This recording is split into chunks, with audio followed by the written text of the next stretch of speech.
আসসালামু আলাইকুম। বাংলাদেশ রেলওয়ে উপসহকারী প্রকৌশলীদের জন্য বিভিন্ন পদের পরীক্ষার জন্য যে অ্যাডমিট কার্ডটি দিয়েছে, অনেকের কাছে ইউজার আইডি এবং পাসওয়ার্ড কোনোটাই নাই। তো আমরা দেখব যে ইউজার আইডি এবং পাসওয়ার্ড যদি না থাকে তাহলে কিভাবে সেগুলো রিকভারি করতে হয় এবং সেখান থেকে অ্যাডমিট কার্ড কিভাবে ডাউনলোড করতে হয়। তো প্রথমে আপনি আপনার ক্রোম ব্রাউজারটি ওপেন করে নেবেন, bpsc.teletalk.com.bd। সেখান থেকে দেখেন যে এখানে অনেকগুলো অপশন আছে। এখান থেকে আমরা সিলেক্ট করব নন ক্যাডার অনলাইন অ্যাপ্লিকেশন। যদি সিলেক্ট করি, এখানে লেখা আছে ডাউনলোড অ্যাডমিট কার্ড। তো এখানে আসার পরে আপনি দেখতে পাচ্ছেন যে উপরে লেখা আছে download application copy, payment status, recover user ID এবং রিকভার পাসওয়ার্ড। তো আমরা কি করব যে রিকভার ইউজার আইডিতে ক্লিক করব। এখানে আসার পরে দেখেন পোস্ট নেম। তো এখানে ক্লিক করলে আপনি অনেকগুলো পোস্ট দেখতে পাবেন।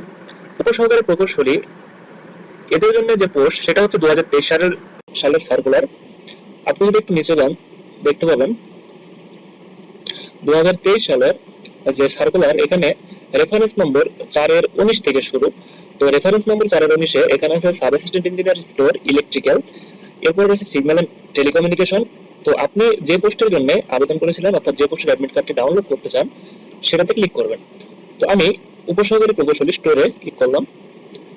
এরপরে আপনি আপনার নেমটি দিয়ে দিবেন।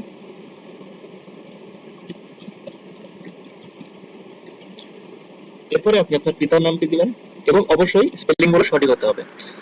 এরপরে আপনি আবেদনের সময় আপনার যে ফোন নাম্বারটি ব্যবহার করেছিলেন সেটি লিখে দিবেন,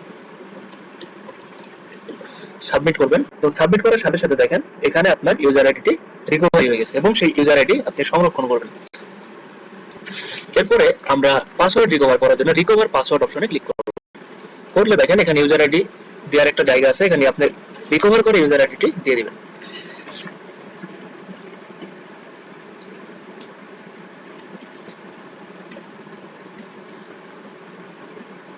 এরপরে আপনি আবেদনের সময় যে মোবাইল নম্বরটি ব্যবহার করেছিলেন সেটা এখানে টাইপ করবেন, সাবমিট করে দিবেন। তাহলে আপনার পাসওয়ার্ডটি রিকভারি হয়ে যাবে এবং এখানে একসাথে ইউজার আইডি এবং পাসওয়ার্ড দুটোই শো করবে।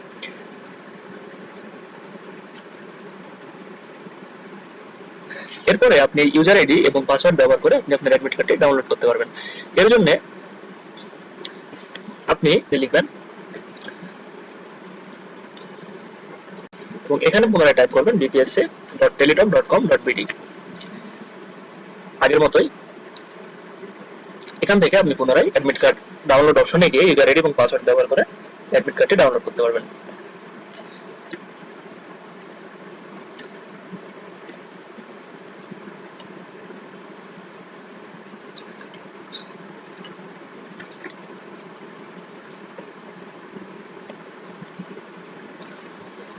তো দেখেন এখানে আমার অ্যাডমিট কার্ডটি রেডি হয়ে গেছে। আমি ডাউনলোড অপশনে ক্লিক করলে এটি ডাউনলোড হয়ে গেছে। তো ইউজার আইডি এবং পাসওয়ার্ড ভুলে গেলেও এভাবে ইউজার আইডি এবং পাসওয়ার্ড রিকভার করে আপনি আপনার অ্যাডমিট কার্ডটি ডাউনলোড করতে পারবেন। তো ভালো থাকবেন সকলে। আসসালামু আলাইকুম।